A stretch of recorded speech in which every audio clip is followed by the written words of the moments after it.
നമ്മുടെ ലൈഫിൽ ഏറ്റവും വേഴ്സ്റ്റ് ആയിട്ടുള്ള ടൈമിന് നമ്മളെ വിട്ട് പോയ ചിലവരുണ്ടായിരിക്കുമല്ലോ. അതിപ്പോ റിലേറ്റീവ്സ് ആയിക്കോട്ടെ, ഗേൾ ഫ്രണ്ട് ആയിക്കോട്ടെ, ബോയ് ഫ്രണ്ട് ആയിക്കോട്ടെ, ഫ്രണ്ട്സ് ആയിക്കോട്ടെ, ആരായിരുന്നാലും അങ്ങനെ പോയ ചിലവരുണ്ടായിരിക്കും. പക്ഷെ അവര് നമ്മളെ നല്ല സമയത്ത് എല്ലാത്തിനും കൂടെ ഉണ്ടായിരുന്ന ചിലവരായിരിക്കും.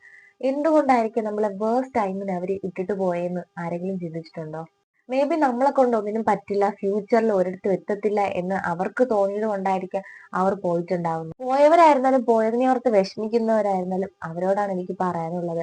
എലോൺ മസ്കിന്റെ ലൈഫിൽ നടന്ന ഒരു ചെറിയൊരു ഇൻസിഡന്റ് ഉണ്ട്. അയാളുടെ ഏറ്റവും വേഴ്സ്റ്റ് ആയിട്ടുള്ള ടൈമിന് അയാളുടെ ഗേൾ ഫ്രണ്ട് അയാളെ ട്വിറ്റർ ബ്ലോക്ക് ചെയ്തിട്ട് പോവുകയാണ്. അവർ തമ്മിലുള്ള കണക്ഷൻ തന്നെ ഇല്ലാതാവുകയാണ്. അയാൾ ഒരുപാട് പൈസ സമ്പാദിച്ച് ആ ട്വിറ്റർ തന്നെ വിലയ്ക്ക് വാങ്ങുകയാണ്. എന്നിട്ട് അയാൾ ആദ്യം ചെയ്തെന്ന് പറയുമ്പോൾ ആ ഗേൾ ഫ്രണ്ടിന്റെ അക്കൗണ്ട് തന്നെ ഡിലീറ്റ് ആക്കി ട്വിറ്റർ എന്ന പേര് എക്സ് എന്ന് ആക്കുകയാണ്. അന്ന് അയാളെ ഗേൾ ഫ്രണ്ട് അയാൾ ഇട്ടിട്ട് പോയത് അയാൾ ഒരിടത്ത് എത്തില്ല, അയാളെ കൊണ്ട് ഒന്നിനും പറ്റില്ല എന്ന് വിചാരിച്ചത് കൊണ്ടായിരിക്കാം. എനിക്ക് നിങ്ങളോട് പറയാനുള്ളത് ഇത്രയേ ഉള്ളൂ. ഒരിക്കലും ഒരാളെ കറന്റ് സിറ്റുവേഷൻ വെച്ചിട്ട് അവരെ വാല്യൂ ചെയ്യാതിരിക്കുക. ഫ്യൂച്ചറിൽ അവർ എന്താവും എന്നുള്ളത് ആർക്കും തന്നെ പ്രെഡിക്റ്റ് ചെയ്യാൻ പറ്റത്തില്ല. അതേപോലെ തന്നെ പോയതിനെ ഓർത്ത് വിഷമിച്ചിരിക്കുന്നവരോടാണ് എനിക്ക് പറയാനുള്ളത്. ഒരു കാരണം വെച്ചതിന് പോയതിനെ ഓർത്ത് വിഷമിക്കാതിരിക്കുക. അത് ആലോചിച്ചിരിക്കാതെ നമുക്ക് ഫ്യൂച്ചറിലത്തേക്ക് എന്ത് നമുക്ക് വേണ്ടി ചെയ്യാൻ പറ്റും എന്നാലോചിച്ച് അതിനുവേണ്ടി ഹാർഡ് വർക്ക് ചെയ്യുക.